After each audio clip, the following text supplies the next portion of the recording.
Good morning and welcome, students.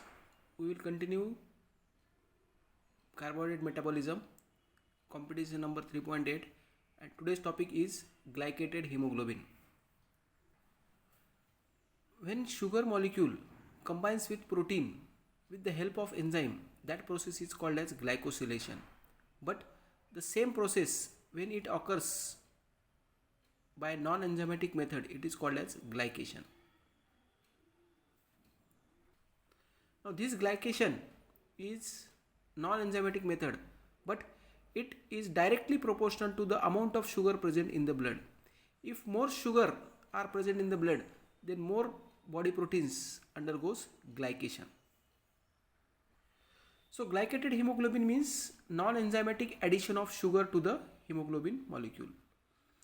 This process is irreversible. That means the binding is irreversible. Once the sugar molecule binds with the hemoglobin, then it will remains in the RBC till the lifespan of RBC. So if we measure a glycated hemoglobin in a person, then you will get an idea about the long-term control of blood glucose level in that person. So this glycated hemoglobin is formed when the functional group of the glucose or any sugar binds with the N terminal of globin chain of hemoglobin. All of us know that every protein has two terminals, N terminal where amino group is free and C terminal where carboxyl group is free. So in glycated hemoglobin, the functional group of sugar binds with the N terminal of globin chain of hemoglobin to form glycated hemoglobin. In our blood, the major sugar is glucose, and the hemoglobin which is found in large quantity is hemoglobin A1 or adult hemoglobin. Therefore, when the glucose combines with hemoglobin A1, it is also called as HbA1c. So the glycated hemoglobin is also called as HbA1c. It is a combination of glucose with hemoglobin A1. As I have told you that glycation is non-enzymatic process, but it is directly proportional to the amount of glucose present in the blood. Here to indicate that I have given a figure in which two RBCs are shown. On the left side of RBC, few glucose molecules have attached because blood sugar level is normal. On the right side of RBC, more glucose molecule have attached because blood glucose level is high. So this is enough to show that glycation of hemoglobin is directly proportional to the amount of blood glucose level.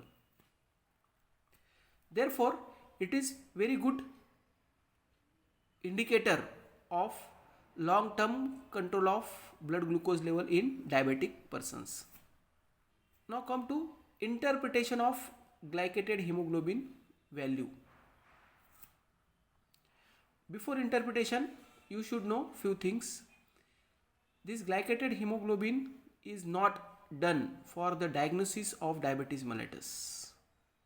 It is only for monitoring the blood glucose level in response to treatment of the diabetes mellitus. Second point, this glycated hemoglobin or HbA1c gives you the idea of mean glucose level over last 10 to 12 weeks. And the third and most important thing is that it is not affected by recent food intake or recent changes in the blood sugar levels. And this test can be done at any time. It is not like blood glucose level, it should be done at fixed time, either fasting or post meal. So this can be done at any time because formation of glycated hemoglobin is not dependent on recent changes in the blood sugar levels. Now interpretation. If the values of glycated hemoglobin are 6% or less than 6% in diabetic person, then it means that they have good control of sugar. If the value of glycated hemoglobin is 7%, which indicates adequate control, 8% indicates inadequate control, and 9% means it is a poor control. So poor control means the chances of development of chronic complications in these persons are very high. So accordingly, by seeing the values of glycated hemoglobin, you can get the long-term control of blood glucose level in that person, and physician will treat according to the values.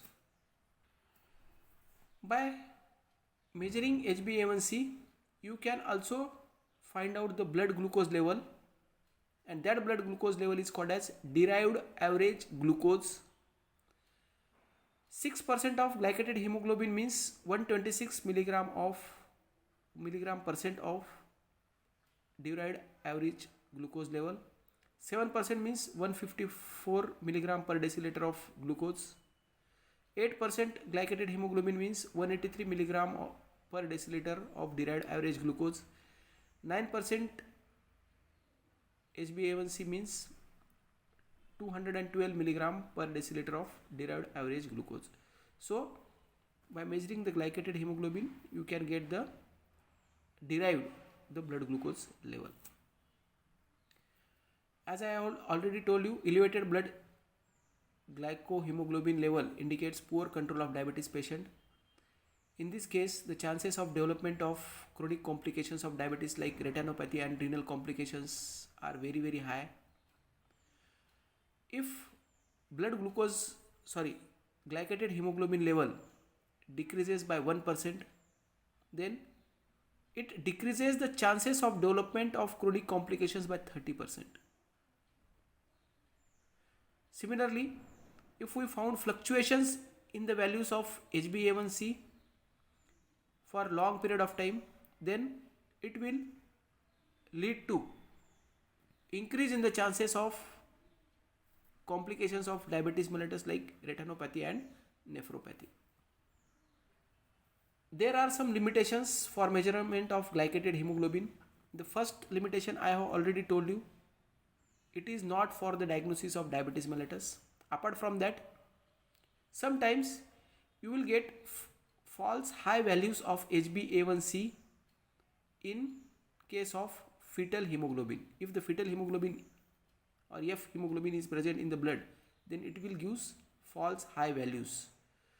Therefore, we can get high values of HbA1c in children and patients with thalassemia, where the HbF values are high. So false low values of HbA1c are also given by hemoglobin S and hemoglobin C. These are abnormal hemoglobins, sickle cell hemoglobin and hemoglobin Punjab, that is HbC. So not Punjab, HbC. When these hemoglobins are present, then they will give false low values of HbA1c. At the same time, in case of hemolytic anemias, the values of HbA1c decreases. So these points you have to kept in mind while interpreting the results of HbA1c. Now all these factors can be eliminated by doing the HbA1c by a newer immunoturbidometric method. So this is about HbA1c or glycated hemoglobin and its interpretation.